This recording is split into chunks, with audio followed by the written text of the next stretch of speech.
Hey honey, I'm currently visiting my mom in her house. Things are not looking so good. The house is really messy. She hasn't eaten much in the past few days and she hasn't been talking much as well. I think my father's death is really taking a toll on her. I can't see her like this. I asked if she wants to go out and do something, but she refused to even get out of bed. It's been a few weeks since my father passed. I thought she would at least start feeling better. Oh no, I'm so sorry to hear that. I guess things must be really hard on her. Maybe I can cook something hearty and send it over, then we all can eat together. I'm sure that would at least make her feel less lonely. Yeah, I'm glad you mentioned about making her less lonely. I've been thinking about letting my mom stay with us for a little while, just until she can get better. Plus, I'm sure she'll be happy to help you out at the home too. I'm sure it takes her mind off things. I just feel like the house reminds her too much of my father, you know? It's best we keep her away from that for the time being until she's feeling better. Oh yeah, sure. If you think that's the best for her, then I guess we should let her stay with us for a while. Being close to you will certainly help her feel better as well. Thanks, honey. I'm glad you're understanding of the situation. No worries. Well, I'll be cooking some good food and we can all eat together for dinner when you guys arrive. I'll prepare her room as well. Thank you. You're the greatest. I'll see you soon. You're a great son, honey. I'm happy you're willing to take care of your mom and make her feel better. A week later. Hey, Nia. I need you to help me buy something. Hi, Susan. Yeah, sure. Do you need anything from the grocery store? I'll get it for you when I pass by the store soon. Yes, Nia. I need you to buy me a caviar from the store at the Greenwood Street. One my husband used to go to. Just mention his name. They will know what it's for. Remember, I don't want the one in brown tin because they're cheaper and not something my taste bud would like. I want you to get the one in small blue tin. That is my favorite caviar. I want you to get 3 of them alongside with some fresh baked bread. Remember, just the blue tin as it's the only one that would suit my taste bud. Anything else you bought, it will go into the trash. I'm sorry to ask, but may I know how much this caviar would normally cost? They sound extremely pricey. They are around $250 for one tin. 3 of them, please. $250?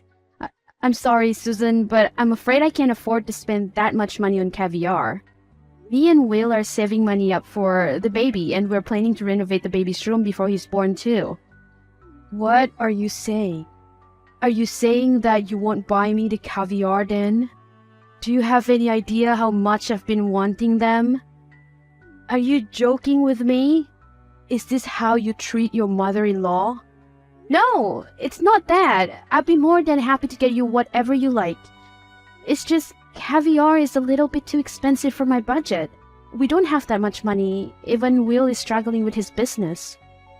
Oh, what a sad life I'm living. My husband, who I love dearly and who can take care of me so wonderfully, has passed away, and nobody seems to care. My poor son is married to someone who can't even think of me as her own mother and buy me the things I want. My wonderful husband, he'd bring me home caviar every week and we would eat it together for breakfast and laugh together watching the television. Oh, how I miss my husband. God, oh God, why is my life so difficult? I can't even get anything to remind me of my husband anymore because my daughter-in-law can't even afford it. Why didn't God just take me away instead of him? He was a good man. He deserves to live. I should be the one who died. Susan, I'm so sorry. I didn't know that it was something you and your husband used to do. I didn't mean to make you feel this way. Please don't say that. William needs you. He can't lose you after losing his father. I'm so sorry I made you feel this way. Look, let me see what I can do. Perhaps I can push certain plans for the baby. Don't worry about it. Would it be okay for me to purchase only one? Do you not get it, Nia? 3 is the right number. My husband will bring 3 things per week for us to eat. Why are you trying to ruin our tradition? Just because he's dead doesn't mean I should forget about it. No, that's really not what I meant, Susan. Don't worry. I'll try to see what I can do and get you those caviar. I'll see you at home. You better come back with those. Or else, what is the point of me living in this house if it only brings me nothing but misery? Hey, Nia. Where are you? I called you so many times and you haven't been picking up. Are you avoiding me or something? Hey, Susan, I'm so sorry. I left my phone in my car when I went to the store. I really wasn't ignoring you. Is everything okay at home? Is there anything that you want for me to bring home? I can bring home some lunch and we can eat them together if you haven't had anything for lunch. Yes, lunch would be great. I need you to buy me the pastrami sandwich from Big Mike's Diner. I want one without any extra sauces. For the cheese, I would only want Swiss cheese and provolone. I like only 2 slices of tomatoes, no less or more, as that's how my husband used to do it. Big Mike's Diner, as in the one 2 hours away from here? Yes, where else would they be? Stop asking pointless questions and go get them for me. Don't mess up the order. Susan, I'm sorry, and I'm not trying to be rude, but I don't think I can drive 2 hours to get the sandwich. Maybe we can ask William to get it another time when he has free time. I have a doctor's appointment in an hour. If I get the sandwich, then I wouldn't make it to my appointment. I don't care about your doctor's appointment. You can do that anytime. Can't you reschedule? I really want the sandwich and I don't want to wait for another day just to eat them. I'm sorry, but I really can't. I can't just simply cancel my doctor's appointment. I need to check on the health of the baby, your grandson. Plus, I don't think it would be healthy for me to be driving that long when I'm 7 months pregnant. Excuses after excuses. Don't be such a baby. When I was pregnant with William, I did all sort of things and I am doing fine, and so is he. I know this is just one of those excuses you make so that you can make me more miserable than I already am. Why is it so hard for me to get the sandwich that my husband used to get for me? It's one of the memories left of him that can help me go through the day when things get hard. My husband would never make excuses like you. My poor son William, I wonder how he survives living with you all these years. God, why won't he just take me away? I want to be dead with my husband. I don't want to live here with this horrible woman. Susan, please don't say that. That is not true at all. I have nothing against you, and I would never want to make you miserable. Please don't wish death upon yourself. Look, maybe I can go tomorrow. I'll be freer then. I already told you. I want it today. I've been thinking about it non-stop today. Are you trying to torture me by making me wait another day? My husband would never make me wait for things that I really want. Oh God, why can't you just take me away too? Fine, Susan. I'll cancel my doctor's appointment and I'll drive to the restaurant to get you the sandwich. Please stop wishing death upon yourself. William would be heartbroken to hear that. Be quick. Don't waste my time. Hey, Susan. Were you home all day yesterday? Yes. What is it now? Are you accusing me of stealing things in your house? What? No, that's not what I'm trying to say. I just want to ask you regarding the baby's room. You've seen it before when you first came. We painted it blue because the baby's a boy and we think it would suit him a lot.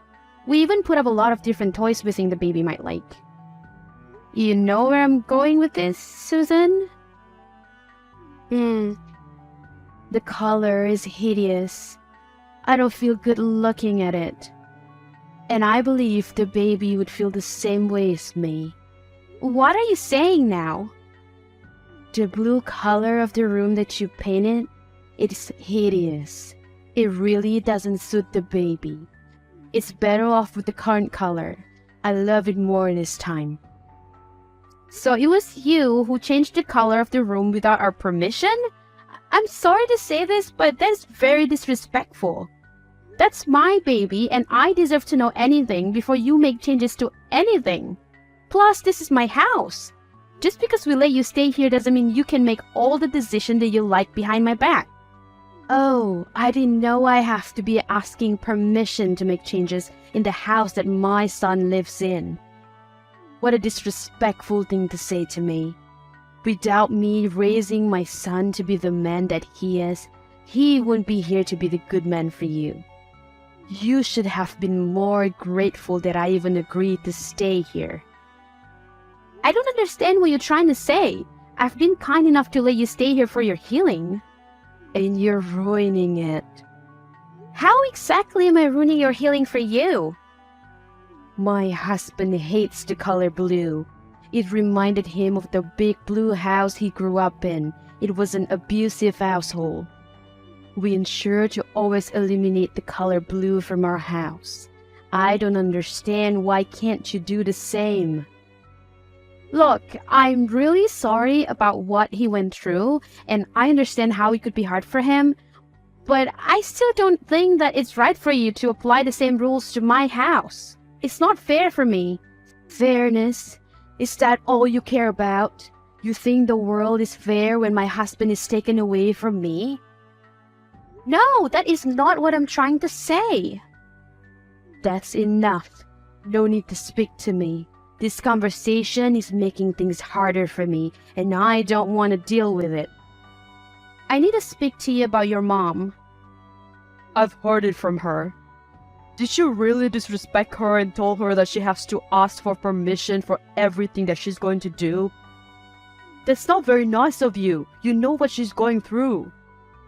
Of course I know what she's going through, but it isn't fair that I am being turned into a victim of her situation.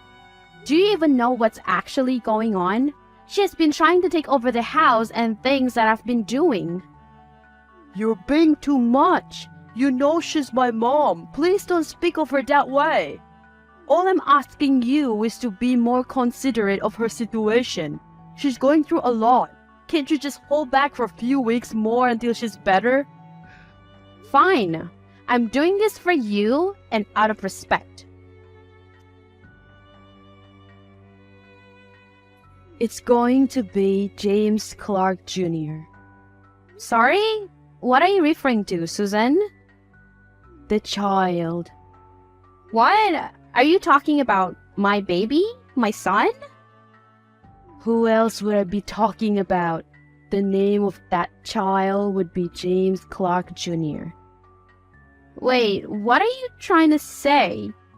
Sorry, Susan, but that's not what I'm naming the baby. Me and Will already discussed this in the past. We will be naming the baby Harold after my father, who did a lot for me growing up. I disagreed. He should be named after my husband. Your second child can have your father's name if you want to, but the first one should honor my husband. This is our grandchild after all. This is my father's first grandchildren as well. If you like, we can put your husband's name as the baby's middle name. That's all I can offer to you. I can agree with your request. Middle name? Is that all my husband worth to you? All he ever wanted when he was alive was to have grandchildren, but you took too long to get pregnant. Now that he's gone, I want to at least have the child be named after him. Is that so hard? At least your father is still alive. Isn't that enough for you? You know I have issues that made it hard for me to get pregnant. It's not like we did it on purpose. Will my father be appreciated only when he passed away? I'm sorry, but it's not possible. I will not change the name of my baby just because you asked me to. You have no say. How rude of you to speak to me that way. William will know about this. You are being super disrespectful. That's not a way to speak to your mother-in-law. You know I'm still grieving. What is it now that you do, Nia? My mom just called me crying. Did she tell you what happened? Is it another made-up story on how I'm the villain who disrespected her and her grieving period? I already told you not to speak about my mom that way. When will you learn? Your mom tried changing our baby's name. She wants to name it after your father. We agreed we will name it after my father. Why is it such a big deal? Just change the name to James Clark Jr. as she asked. We will name the second child after your father's name. Isn't that easier than arguing non-stop? Are you kidding me? So just take whatever your mom has to say? I told you, she's going through a hard time. She's trying to hold on to as many pieces of memories that she can of my father, as much as possible. You won't understand. Why? Because my father is still alive, and therefore I should never appreciate him, and I should only care of yours because he passed? Let's be real. You never really cared about your father anyway when he was alive. Are you expecting me to do the same? How dare you say that to me? You're being overdramatic. How could you disrespect your mother-in-law just because you want things to go your way? Of course I want things to go my way. This is my child. I'm done talking to you. Unless you calm down and come to your senses, then don't speak to me. Gladly. I will be in the labor room with you. Since that is my first grandchild, I love to be the first to hold it as well. I'm telling you this now so you won't come up with excuses later on about you planning, just like when I asked you to change the name. Sorry, Susan, but I can't let you in the labor room with me. It would be a very vulnerable moment for me, so I would prefer to have my mother and my husband in it instead. You'll be able to see the baby after he's born. How could you? I am the child's grandmother. I deserve to be there to see it. You don't get to kick me out. Sorry, Susan, but I really won't be able to let you in. I'm not comfortable having you in it. I would prefer to have my own mother. I know what this is all about. You're still hating on me because of what happened. Look, Susan, I don't care about those anymore. I forgive you for changing the baby's room, for making me do things that are too hard for a pregnant woman, for trying to change the name of the baby. I want to give birth without a negative feeling. Oh no, it's not that. You're mad at me because your husband loves me more than he loves you. What? I never thought about it that way.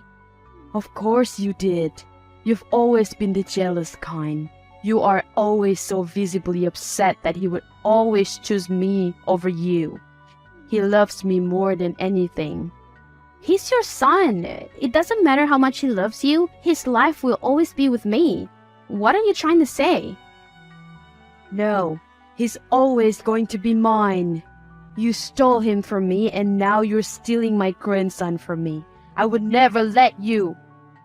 You're out of your mind. I hope he divorces you. You're a selfish bitch.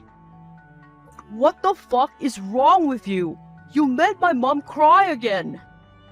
What did I even do wrong? Your mother is obsessed with you and our baby. What the heck does that even mean? You're losing your mind, Nia.